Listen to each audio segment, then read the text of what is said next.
Irmãos, vamos abrir a Bíblia em Lamentações, capítulo 3, versos 19 a 27. Eu quero meditar com vocês nesta manhã como lidar com as perdas e com as tristezas da vida. A vida do crente é uma mistura de muitas bênçãos, de muitas alegrias e também de muitas provações e tristezas. E a Bíblia é fantástica porque o Espírito Santo nos deu um livro que se chama Lamentações. E esse livro, inspirado pelo Espírito Santo, foi escrito por um profeta que era chamado de profeta chorão, o profeta Jeremias, que viu e que vivenciou não uma pandemia, mas que viu a destruição do seu povo, da cidade santa. Ele presenciou fome, ele presenciou assassinatos, ele presenciou cativeiros, povo sendo levado cativo. Ele presenciou a destruição cruel feita pelo exército babilônico na cidade de Jerusalém. Então, ele já havia previsto isso, mas ele senta fora da cidade e compõe esse texto. E Dante já disse que toda tristeza do crente vira poesia, vira hino. Porque o nosso Deus, Ele transforma a nossa tristeza em folguedo. Amém? Eu perdi ao meu pai há um ano e meio atrás e até hoje eu não consigo esquecer disso. Tem dia que eu choro. Eu acho que você tem também as suas tristezas. Você que perdeu parentes. Você que terminou um relacionamento. Você que está aí com as suas tristezas. Como lidar com as nossas tristezas, com as nossas perdas? E nós vamos aprender isso com o profeta Jeremias. Lamentações capítulo 3, versos 19 a 21. Diz assim a palavra de Deus: lembra-te da minha aflição e do meu pranto, do absinto e do veneno. Minha alma continuamente os recorda e se abate dentro de mim. Quero trazer à memória o que me pode dar esperança. As misericórdias do Senhor são a causa de não sermos consumidos, porque as suas misericórdias não têm fim. Renovam-se a cada manhã. Grande é a tua fidelidade. A minha porção é o Senhor, diz a minha alma, portanto esperarei nele. Bom é o Senhor para os que esperam por ele, para a alma que o busca. Bom é aguardar a salvação do Senhor, e isso em silêncio. Bom é para o homem suportar o jugo da mocidade, o jugo na sua mocidade. Esse capítulo 3 de Lamentações, ele é o capítulo chave. São 5 capítulos, você pode ver aí, né? E esse capítulo 3, ele é um acróstico. O profeta Jeremias, ele usou as 22 letras do alfabeto hebraico e ele vai construir aí, repetindo 3 letras. Por isso que tem 66 versículos. A mensagem que Lamentações traz é que Deus nos disciplina. Deus disciplina o seu povo, porque Deus ama o seu povo. Mas quando nós estamos, irmãos, em meio às nossas tristezas, ao nosso luto, nós precisamos esquecer algumas coisas e lembrar de outras coisas. Repete comigo. Nas tristezas, precisamos esquecer algumas coisas e nos lembrar de outras coisas. Pronto. Se você decorar isso aí, já está bom. É a mensagem. Como lidar com as nossas tristezas? A primeira lição que eu aprendo nesse texto é que se eu e você, nós permanecermos em nossa tristeza, a nossa tristeza só aumentará. Preste atenção. Se você permanecer em sua tristeza só o quê? Aumentará.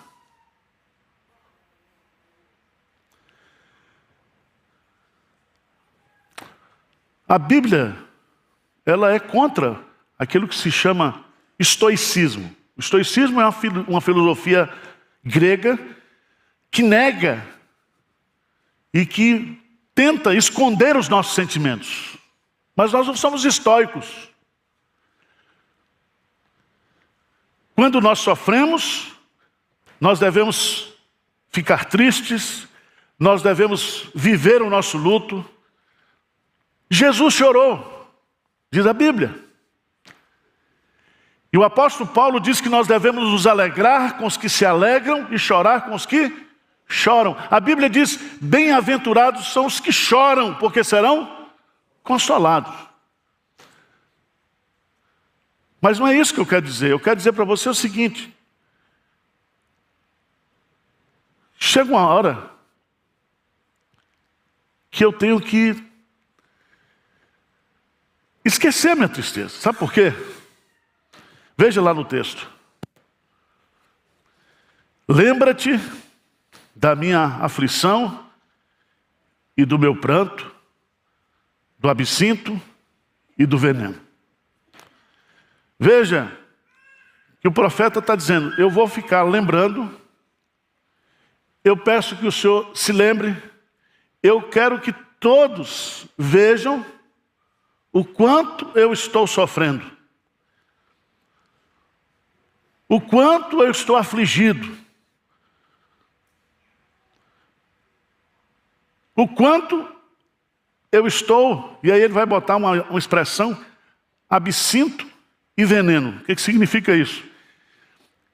Ele está envenenado, ele está tomado, porque a tristeza é um veneno que mata, um veneno que destrói a nossa esperança.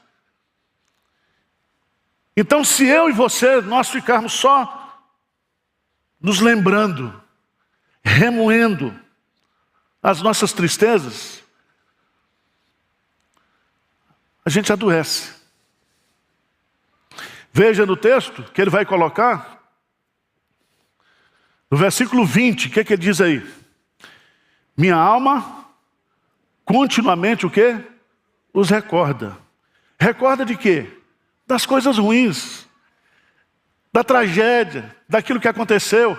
E o que é que essa lembrança traz? Veja aí no texto. Minha alma continuamente os recorda. E se abate o que? Dentro de mim. Essa palavra abate aqui significa depressão. Porque estás abatido, ó minha alma. E porque te perturbas dentro de mim. Significa que eu não posso ficar o tempo todo remoendo o que aconteceu. Eu não posso ficar simplesmente desenvolvendo um sentimento de autocomiseração. Deus me castigou, Deus tirou aquilo que eu mais amo, Deus está com raiva de mim. E aí você começa a adoecer. E meus amados irmãos, hoje não somente as pessoas estão doentes, mas estão sendo adoecidas pelas informações. Porque eu não sei mais o que é Notícia verdadeira e notícia falsa. Mas você tem as suas tristezas. No sofrimento, preste atenção, há coisas que precisam ser o quê? Esquecidas. Não é que você vai ter uma amnésia, mas é aquela lembrança que não traz sofrimento.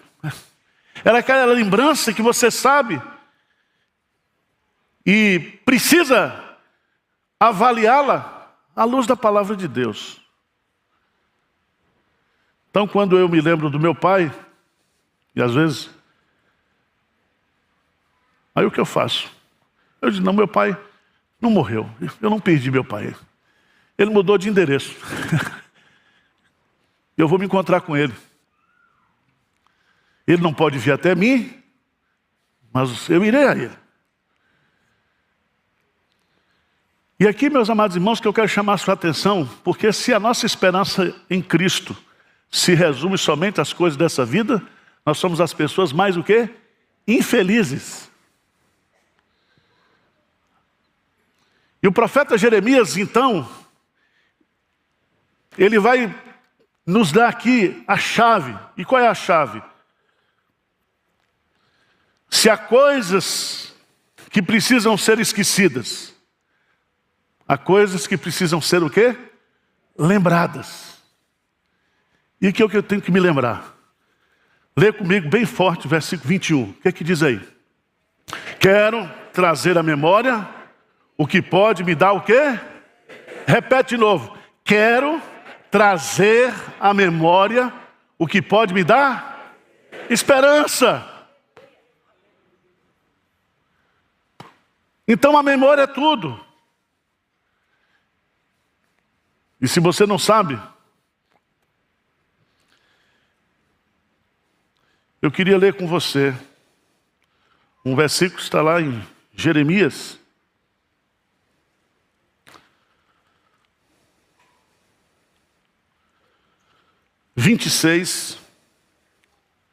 Versículo 8. Deus nos fez pessoas com memória, porque nós somos criados à imagem e à semelhança dele. Isaías 26. Desculpa. Eu também erro, irmãos. Isaías 26, versículo 8. Isaías 26, 8. Lê bem forte esse versículo para mim aí, por favor. O que diz? Também, através dos teus juízos, Senhor, te esperamos. No teu nome e na tua memória está o desejo. Presta atenção, você está na memória de quem? De Deus, o seu desejo. Na nossa angústia, Ele se angustia conosco. Na nossa tristeza, Ele se entristece conosco. Quero trazer à memória o que pode me dar esperança.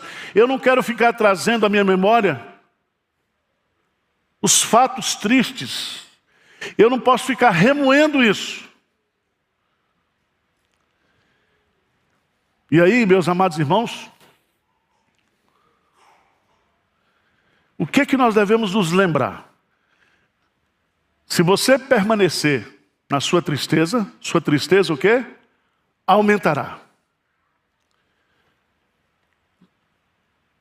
Segunda lição do texto. Lembre-se da grande fidelidade de Deus. Vamos repetir? Lembre-se da grande fidelidade de Deus. Qual é a mensagem desse capítulo? A mensagem desse capítulo está no versículo 23. A última frase. O que diz aí? Grande é a tua o quê? Fidelidade.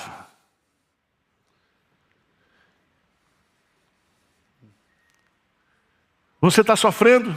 Você está triste? Traga à memória não somente a fidelidade de Deus agora, mas traga à sua memória a grande fidelidade de Deus. Por que isso?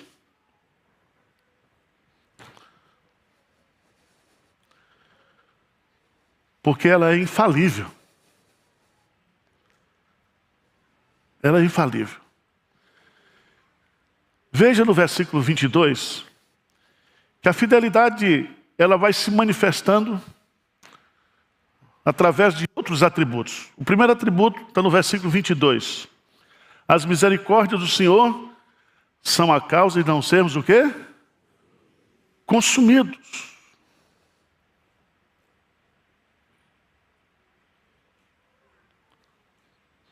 Em outras palavras, você está passando por esses problemas, por essas tristezas, por essas lutas, mas Deus continua o quê? Fiel. E você não foi consumido. A palavra consumido aqui, sabe o que significa? Destruído completamente. Você está triste, não está? Eu estou triste, eu estou passando por tristezas, por lutas, mas eu estou vivo. Eu não estou destruído. Eu estou abatido, mas não estou destruído, diz o apóstolo Paulo.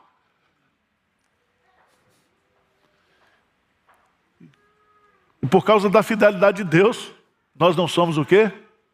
Destruídos. Ninguém destrói o crente não, gente. Ninguém destrói a igreja. Ninguém destrói o povo de Deus, porque Deus é fiel. E ainda que eu seja infiel, Ele permanece o quê? Fiel.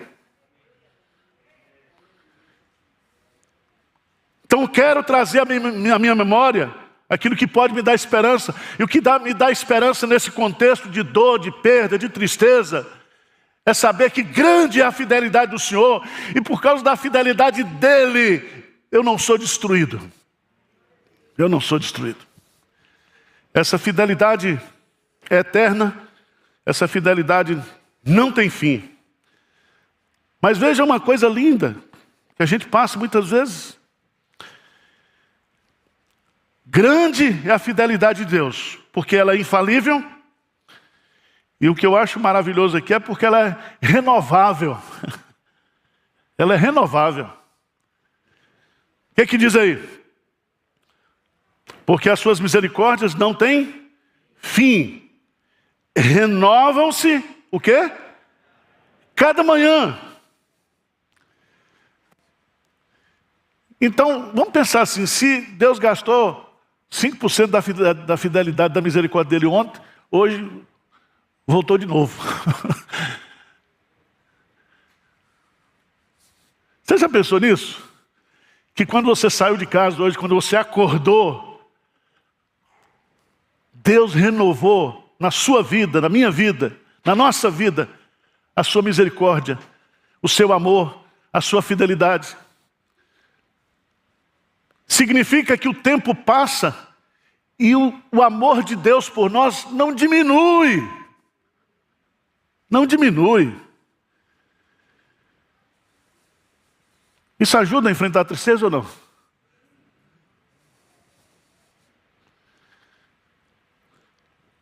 Preciosa é aos olhos do Senhor a morte dos seus santos. Aos nossos olhos, a morte dos santos não é preciosa, mas aos olhos de Deus, sim. E todos os santos que morreram nessa pandemia estão com o Senhor, em plena alegria, em pleno gozo. Sabe por quê? Porque grande é a sua fidelidade. Porque as misericórdias do Senhor não têm fim, elas se renovam a cada manhã na nossa vida.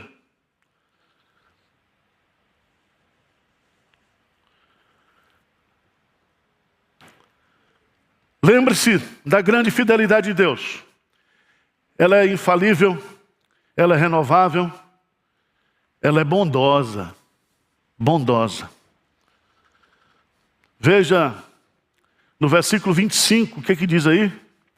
Bom é o Senhor para os que esperam por Ele, para a alma que o busca. Bom é o Senhor. Aqui há 3 aspectos da bondade de Deus nesses versículos. Primeiro, o caráter de Deus é bom.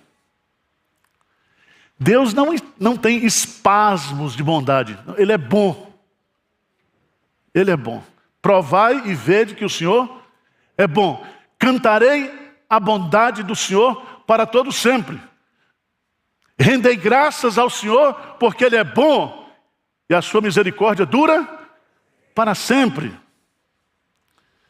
E a bondade de Deus se manifesta em todas as suas obras. O salmista diz: olhe, contemple as obras do Senhor, e você verá a bondade do Senhor em cada detalhe. E Deus é bom para conosco. O seu caráter. E ainda que Ele discipline a gente. Mas Ele nos disciplina porque Ele é bom. E Ele dosa a disciplina.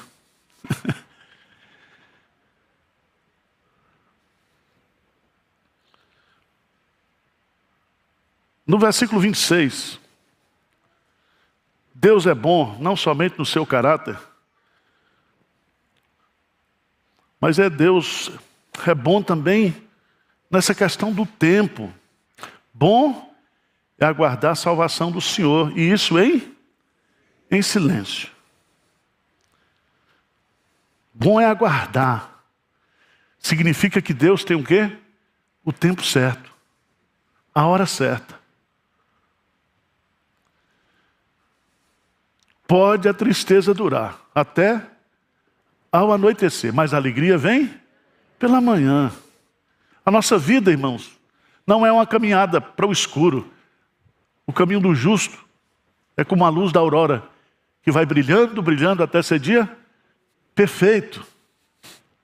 O que Deus está fazendo na minha vida, na sua vida, é um processo de santificação, e Ele vai nos levar à glorificação. E nesse processo tem dor, tem tristeza, tem sofrimento, tem luta, tem perdas. Mas a ira do Senhor não dura para sempre. A ira dele. E Ele não tem prazer na ira. O seu prazer é na misericórdia. E Ele conhece a minha estrutura, Ele sabe a sua estrutura, e sabe que nós somos pó. Ele sabe disso.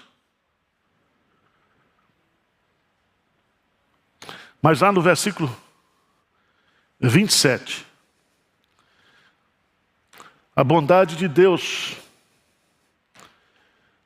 está no seu caráter, no seu tempo e na sua disciplina.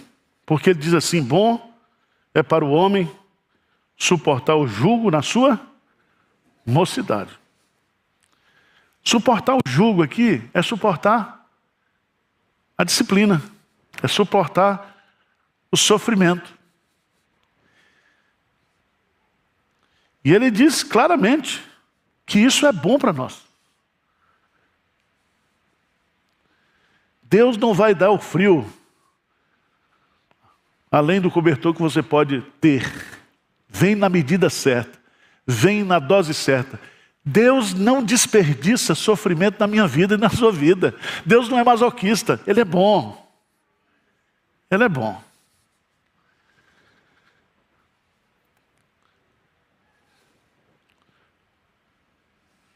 Mas em terceiro lugar, irmãos, eu quero chamar a sua atenção.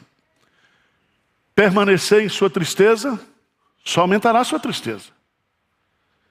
Traga à sua memória, ou lembre-se, da grande fidelidade de Deus, que se expressa através das suas misericórdias, da sua bondade, do seu amor para conosco. Essa fidelidade, ela é infalível, renovável e bondosa. E aí você diz: pastor, mas o que eu tenho que fazer agora?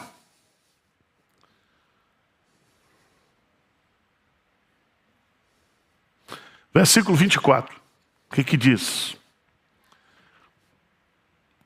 Versículo 24, vamos ler bem forte, bem bonito.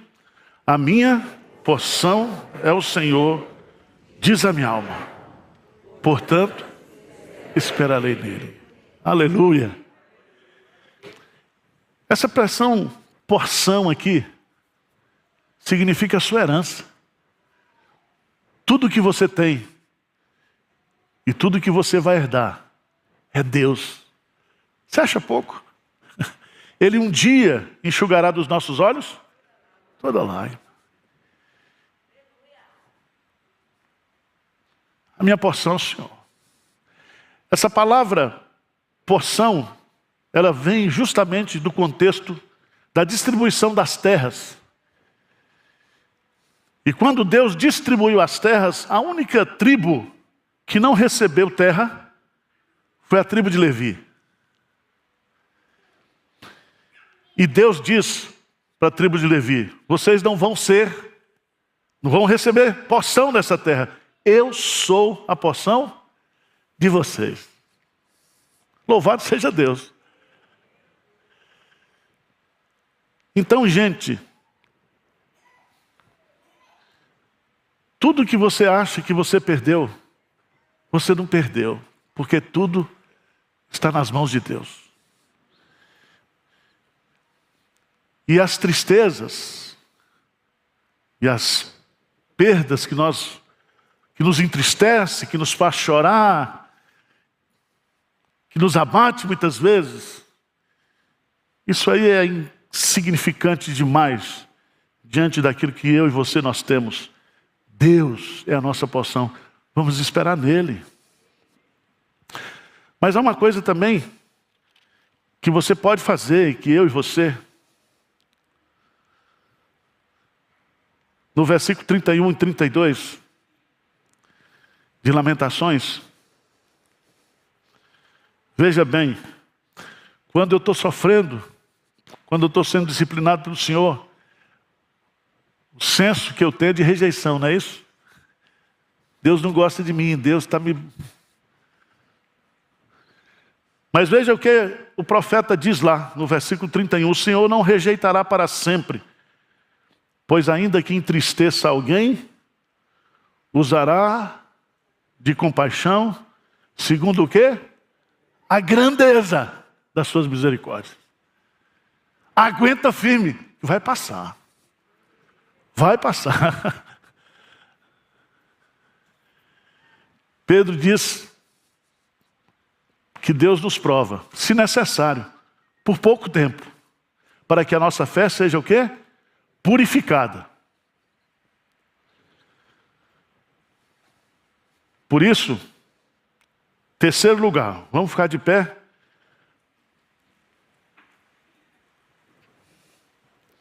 Você tem que sair daqui hoje sabendo que Deus é a sua porção. Você tem que sair daqui sabendo que Deus não rejeitou você. E Ele sempre usará de misericórdia. Você está vivo. Mas Ele vai colocar no versículo 40, Ele vai dizer assim: esquadrinhemos os nossos caminhos, provemo-los e voltemos o quê? Para o Senhor. Levantemos o coração juntamente com as mãos para Deus no céu, dizendo: nós prevaricamos e fomos rebeldes, e tu não nos perdoaste. Cobristes de ira e nos puseste, e sem piedade nos mataste. Sabe o que ele está dizendo aqui? Ele está dizendo que todos os sofrimentos que nós passamos nessa vida têm como origem o pecado. E eu e você devemos nos humilhar diante dele. De que se queixa, pois, o homem? Queixe-se cada um dos seus próprios pecados. Volte para Deus hoje. Cante a sua misericórdia, cante a sua bondade. Nós vamos cantar um hino aqui. Você vai cantar esse hino chorando, cantando, pulando, não sei. Tu és fiel, Senhor. Esse hino foi composto por um irmão nosso, que se tornou evangelista dos Estados Unidos. E esse hino é cantado em todo o mundo, até em coreano. E eu queria que você cantasse esse hino, porque a mensagem do texto, o profeta diz: quero trazer à memória o que pode me dar esperança. Grande é a tua fidelidade. Louvado seja Deus. Vamos cantar bem forte esse hino. E vamos aproveitar para sermos fiéis também, consagrando a Deus os dízimos e as ofertas.